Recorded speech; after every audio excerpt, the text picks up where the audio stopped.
तक तक आवाज अमित जी जी प्रधान साहब, मल्लिकार्जुन खड़गे का बयान है, उन्होंने बोला हमने मोदी को टारगेट नहीं किया, बीजेपी को टारगेट किया है। ठीक है अमित जी, न्यूज 18 की जो कर्नाटक के बेंगलुरु की प्रतिनिधि है उनसे आप एक बार और बात कर लीजिए। मल्लिकार्जुन खड़गे साहब देश की एक बहुत बड़े नेता हैं, प्रमुख विरोधी दल के अध्यक्ष हैं जी, और राज्यसभा में नेता प्रतिपक्ष है। उन्होंने कोई लुकी छुपी तरीके से बात को नहीं कहा है। कर्नाटक की एक चुनावी सभा में सार्वजनिक तौर पे रह के उन्होंने विषय को रखा है। आप उसको, मैंने तो आज दिन में कई बार उसको समझा, मेरे तो समझ स्पष्ट है कि उन्होंने सारे मर्यादा को आज उन्होंने उल्लंघन किया। हमें कभी खड़गे साहब जैसे कद्दावर नेता जिनकी सामाजिक जीवन का इतना लंबा सफर है, ऐसे वो शब्द लगा सकते हैं क्या? हम तो पहले समझ नहीं पाए, बाद में फिर हमको एक समझ आई, एक हमारे एक अनुमान बनी कि खड़गे साहब शायद उनकी पार्टी की जो राजनीतिक तरीके इन दिनों में हुए हैं, उनकी पार्टी के जो राजनीतिक बॉस है, उनकी जो राजनीतिक अक्का है उनकी, ये तो उन्हीं की शब्द है।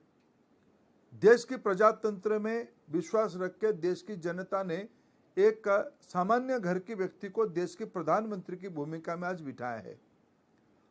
प्रधानमंत्री नरेंद्र मोदी जी जब गुजरात में थे तब भी कांग्रेस पार्टी की ओर से उनको मौत की सौदागर कहा गया। बाद में सैनिकों की संघर्ष के उपरांत सैनिकों की बलिदान को संदेह में रख के कहा गया खून की दलाली हो रही है, उन्हीं खानदान के लोगों ने कहा था। खड़गे साहब ने अपने राजनीतिक आकाओं को संतुष्ट करने के लिए और एक शब्द और नीचे गए हैं, जो शब्द आज उन्होंने लगाया है। मैं बहुत जिम्मेवारी के साथ कहता हूं, ये खड़गे साहब के शब्द नहीं हो सकते हैं, ये उनकी राजनीतिक आकाओं की दबाव में उन्होंने ये कहा है। एक सवाल जो कि खड़ा होता है यहाँ पर कि क्या आपको लगता है, क्योंकि बार बार कांग्रेस पार्टी कह रही है कि, और रणदीप सुरजेवाला जो कि कांग्रेस के कर्नाटक प्रभारी है, वो उनसे जब सवाल पूछा गया हमारे संवाददाता द्वारा कि खड़गे साहब ने इस तरह का बयान दिया है, तो उन्होंने बोला खड़गे साहब दलित समाज से आते हैं, बीजेपी को दलित अध्यक्ष स्वीकार नहीं है कांग्रेस पार्टी का, इसलिए भारतीय जनता पार्टी इस तरह के निचले दर्जे की पॉलिटिक्स कर रही है। देखिए अमित जी, खड़गे साहब कांग्रेस पार्टी के राष्ट्रीय अध्यक्ष, हमें स्वागत है, हमें कोई आपत्ति नहीं है, वो उनकी पार्टी के राष्ट्रीय अध्यक्ष। हम तो, मैंने कहा ना, खड़गे साहब को हम पार्टी की ओर से और व्यक्तिगत रूप में बहुत आदर करता हूं, और तो मैं तो आज इसीलिए आश्चर्यचकित हूं, प्रधानमंत्री नरेंद्र मोदी जी सार्वजनिक तौर पे राज्यसभा में या लोकसभा में डिबेट करते हुए या निजी तरीके में कभी खड़गे साहब को मिलते हैं। हम नजदीक से दिखे हैं, प्रधानमंत्री जी की व्यक्तिगत श्रद्धा, सम्मान और आदर खड़गे साहब के प्रति कितना है। विषय खड़गे साहब कहां से आते हो विषय नहीं है। सुरजेवाला जी ने कुछ दिन पहले क्या कहा था, मोदी तेरा कब्र खुदेगी। मेरा सुरजेवाला जी के साथ असहमत हो सकता है, लेकिन मैं ये शब्द लगाऊंगा क्या? हम राहुल गांधी जी को, आदरणीय सोनिया जी को आलोचना करते हैं, लेकिन क्या मैंने कभी कहा या मेरे पार्टी ने कभी ये कहा है कि हम आपकी कब्र खोदेंगे? क्या आप खून की दलाली कर रहे हो, आप मौत की सौदागर हो? ये मेरे राजनीतिक संस्कृति नहीं है। इसलिए सुरजेवाला जी अपने राजनीतिक संस्कृति को गलत तरीके से थोपने के लिए ये फिर ये मुद्दे पे ना जाए। कर्नाटक की जनता, देश की जनता पिछले कई सालों से, मैं कहीं एक दो दशकों से प्रधानमंत्री नरेंद्र मोदी जी के प्रति कांग्रेस पार्टी के नेतृत्व की असहिष्णुता, सामंतशाही मनस्थिति को देख रहा है। एक आज सवाल, उन्होंने एक नया लोग पे गया है।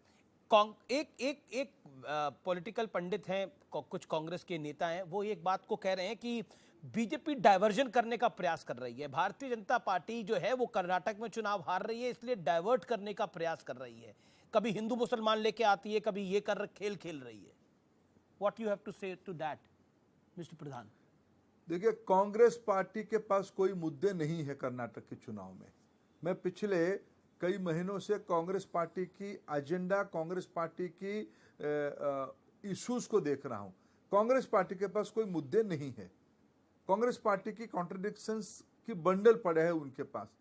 जब हम अपने नीति और नेतृत्व और स्पष्टता के साथ लोगों के पास जा रहे हैं, उनकी रोज नए नए प्रकार के स्वांग आ रहा है, नए नए प्रकार के उन्होंने रचना उनको दिखाना पड़ता है।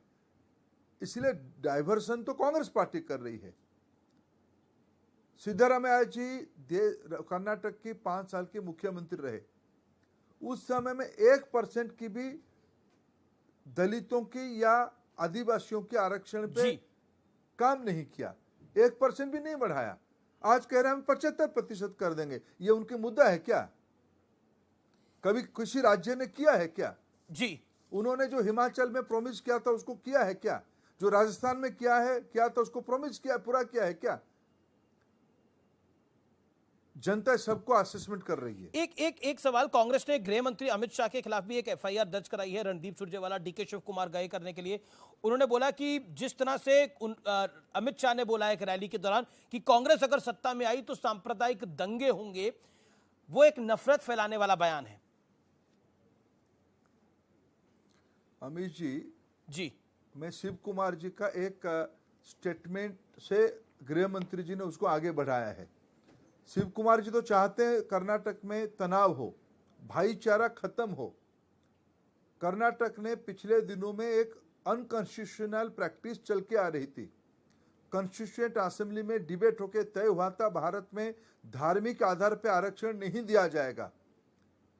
कर्नाटक में 4% धार्मिक आधार पर आरक्षण दिया गया था, जिसको रेशनलाइज करते हुए भारतीय जनता पार्टी सरकार ने उसको विलुप्त किया। 2% भोकाली का, 2% लिंगायतों के अंदर उसको वितरण किया। शिव कुमार कहते हैं कि अगर हम कांग्रेस पार्टी सत्ता में आएंगे तो हम पुनः मुसलमानों के लिए, माइनॉरिटी के लिए 4% धार्मिक आधार पर आरक्षण करेंगे, जो अनकॉन्स्टिट्यूशनल है। इसके कारण तनाव है। हम तो ही पूछे हैं, लेकिन सरकार तो काट के लेकिन दोगे? काउंटर लिंगायतों की काटोगे, लिंगायतों की काटोगे, आप भोकालिकों की काटोगे, कुर्बाओं की काटोगे, पिछड़ों की काटोगे। शिव कुमार जी तो तनाव पैदा कर रहे हैं। लेकिन आपने भी तो, ये आखिरी सवाल है मेरा, आपने भी तो चुनाव से ठीक पहले इसको वापस लिया। 4 साल का वक्त तो आपके पास भी था, तो आपने भी तो एक पॉलिटिकल गेम खेला धर्मेंद्र जी। ना, हमने पूरा प्रक्रिया को पूरा किया। देखिए, आरक्षण विषय आप अपने मन पे नहीं कर दोगे। कोर्ट कचहरी के अंदर भी ये पड़ा है। अभी ना हमने कोर्ट के सामने यहाँ का सरकार की ओर से एफिडेविट भी गया है। हमने इस प्रक्रिया को पूरा किया, करते करते जिस समय में हमको करना पड़ा हमने किया है। लेकिन आप तो लंबे समय, आपने तो कांग्रेस पार्टी ने इस देश में राष्ट्रीय स्तर पे और राज्यों में दशकों तक शासन की दायित्व में, डिकेड्स लॉन्ग उनके हाथ में दायित्व रहा।